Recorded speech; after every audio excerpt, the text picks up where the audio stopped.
മഴ പെയ്യുന്ന ഒരു വൈകുന്നേരം തിരുവനന്തപുരം നഗരത്തിലെ പഴയ ബസ് സ്റ്റാൻഡിൽ അവൾ ആദ്യമായി അവനെ കണ്ടു.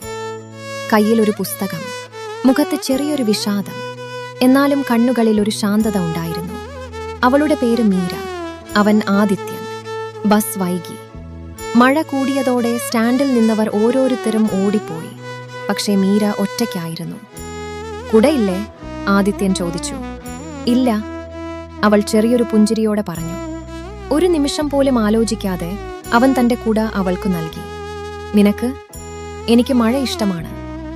ആ വാക്ക് കേട്ടപ്പോൾ മീര ആദ്യമായി അവനെ നോക്കി ചിരിച്ചു. അതൊരു സാധാരണ ചിരിയല്ലായിരുന്നു, ഒരാളുടെ മനസ്സിൽ സ്ഥിരമായി താമസിക്കാൻ കഴിയുന്നൊരു ചിരി. അടുത്ത ദിവസങ്ങളിൽ അവർ വീണ്ടും വീണ്ടും കണ്ടുമുട്ടി. കാപ്പിക്കടകളിൽ, ലൈബ്രറിയിൽ, കടൽ തീരത്ത്. സംസാരങ്ങൾ പതുക്കെ സൗഹൃദമായി. സൗഹൃദം ഒരു ദിവസം പറയാതെ പ്രണയമായി മാറി. പക്ഷേ ജീവിതം സിനിമയല്ല. ആദിത്യന് വിദേശത്ത് ജോലി കിട്ടി.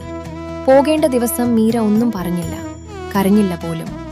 എയർപോർട്ടിൽ അവസാനമായി അവൾ പറഞ്ഞത് മാത്രം: ദൂരം പ്രണയത്തെ കുറയ്ക്കില്ല, സത്യമായാൽ അത് കാത്തിരിക്കും.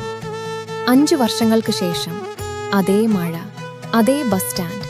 മീര വീണ്ടും അവിടെ നിന്നു. പിറകിൽ നിന്നൊരാൾ കുട നീട്ടി. ഇപ്പോഴെങ്കിലും കുട വാങ്ങിച്ചില്ലേ?